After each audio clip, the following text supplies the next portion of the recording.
দাদা কি বানাচ্ছো এখানে? এটা এটা রাধা পল্লবী আছে। এটা দেখছি হালকা হালকা ফুলে গেছে। বেকিং সোডা ইউজ করেছো নাকি এটা ফুলে গেছে? না দাদা, বেকিং সোডা না। এটা যদি ময়দাকে গুঁথে আপনার 1 ঘন্টা ছেড়ে দেবেন না, হ্যাঁ। তাহলে ওই ফুলবে। এর সঙ্গে যদি ফুলে যায় তাহলে ওর মধ্যে বেকিং সোডা ব্যবহার করা হয়। আমি এটা ময়দা গুঁথে 1 ঘন্টা ছেড়ে দিই, তারপরে যদি সরবো এটা ফুলে যায়, ভালো ফুলবে। যদি বেকিং ব্যবহার করতাম, বেকিং সোডা হ্যাঁ সব ফুলে যেত বড় বড়। হ্যাঁ, তাই তো। সাদা তেলে ভাজছো না না, নাকি? এটা সরষে তেল।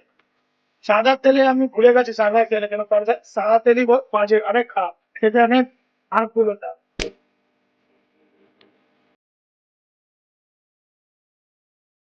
এটা কি সবজি যাচ্ছে? এটা আলুর তরকারি, পুরো নিরামিষ, 0 অয়েল। কি বলছো, তেল নেই কোনো? তেল ছাড়া তরকারি হয় নাকি? না না, তেল ছাড়া তরকারি হয়, শুধু মশলা আছে, মশলাটা ভালো ব্যবহার করবেন, কোনো কেমিক্যাল না, তাই তেলের আপনার দরকার পড়বে না। মাটির ভাড়ে দিচ্ছ, এর জন্য তো এক্সট্রা টাকা নিয়ে নেবে। তারপরে একটা ধনিয়া পাতা, পুদিনা পাতা চাটনি দিয়ে দেবেন, আর ভালো লাগবে।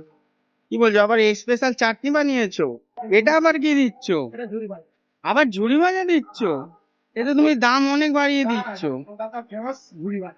আমার তো মনে হচ্ছে এক্সট্রা দাম নিয়ে নেবে তুমি। তার কোনো extra দাম না। এটা কি দিলে? তার চামচ, আবার কাঠের চামচ?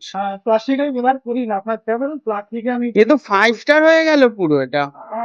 আমি বললাম প্লাস্টিক দেবই, আমার জিনিসে প্লাস্টিক। আবার শাল পাতাতে প্লাস্টিকের কিছু নেই? দেখছি এখানে লেখা প্লাস্টিক খেলে নাকি হার্মফুল। হ্যাঁ, প্লাস্টিক খেলে অনেক হার্মফুল, গরম জিনিস খেলে অনেক হার্মফুল। এটা আমি বলছি না, এটা আপনার গুগলে চ্যাট জিপিটি অনেক কিছু আছে, আপনার সার্চ করতে পারবেন। প্লাস্টিকে খেলে কত হার্মফুল। সব জায়গায় তুমি প্লাস্টিকই দেয়। শুধু ইনকাম দরকার, শুধু ইনকাম ভাবলে হয়, সবকিছু দেখতে হবে। এই যে দিলে প্লেটটার দাম কত?